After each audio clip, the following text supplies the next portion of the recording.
अस्सलाम वालेकुम दोस्तों, एक बार इस भाई की बात को जरूर सुने और अगर वीडियो पसंद आए तो लाइक शेयर जरूर करें।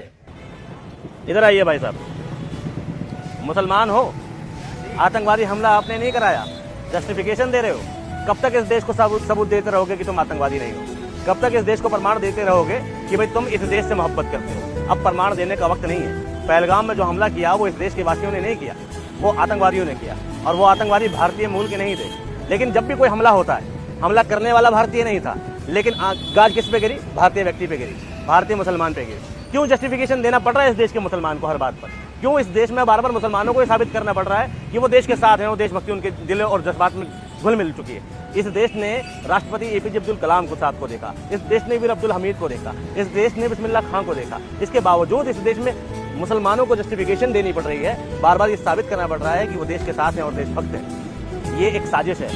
सवाल पूछने का समय था, कटघरे में गिरने का नहीं। अपने आप को साबित करना बंद कीजिए, आप देशभक्त थे, ये अपने आप में मानना शुरू कीजिए। मुसलमान इस देश के प्रति वफादार है और वफादार था, वफादार रहेगा।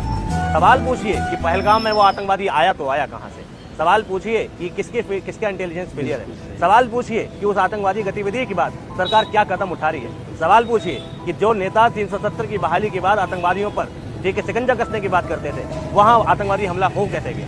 सवाल पूछिए कि इस देश की पुलिस इस पर क्या कार्रवाई करी है? सवाल पूछिए कि इन सब घटनाओं के घटने के बाद में तो मुसलमानों को प्रताड़ित किया जा रहा है, इसके प्रति सरकार ने क्या कदम उठाए? सवाल पूछिए सरकार से कि मुसलमानों को बार बार कटघरे में खड़ा करना कब बंद किया जाएगा? सवाल कीजिए सरकार से, क्यों ये क्वेश्चन पूछा जाता है कि हर आतंकवादी मुसलमान होता है, जबकि आतंकवादियों का कोई धर्म नहीं होता? और ऐसे सैकड़ों एग्जाम्पल है जिसमें आतंकवादी मुसलमान नहीं था। इजराइल जो हमला कर रहा है फिलिस्तीन पर, क्या इजराइल मुसलमान की कैटेगरी में आता? वो तो यहूदी था। इसके अलावा दुनिया भर के देश हैं जिनके युद्ध होते हैं, पूरी दुनिया में वॉर होती है। फर्स्ट वर्ल्ड वॉर जिससे हुआ उसका कारण मुसलमान नहीं था। द्वितीय विश्व युद्ध का कारण मुसलमान नहीं था। हिरोशिमा पे बम गिरा, लेकिन नागासाकी में बम गिरा, आज तक बच्चे पैदा होते, मुसलमान नहीं था। दुनिया के तमाम देश एक दूसरे से लड़ गए, कारण मुसलमान नहीं था। लेकिन हर आतंकवादी घटना के पीछे मुसलमान का नाम लिया जाता है, और खास तौर पे हिंदुस्तान में सिर्फ मुसलमानों को टारगेट किया जाता है किसी भी आतंकवादी हमले के पीछे। क्यों किया जाता है? सवाल पूछिए, कटघरे में मत खड़े होइए और अपने आप को जस्टिफाई करना बंद कीजिए, अपने आप को सबूत पेश करना बंद कीजिए। आप देशभक्त थे, देशभक्त हैं, देशभक्त रहेंगे।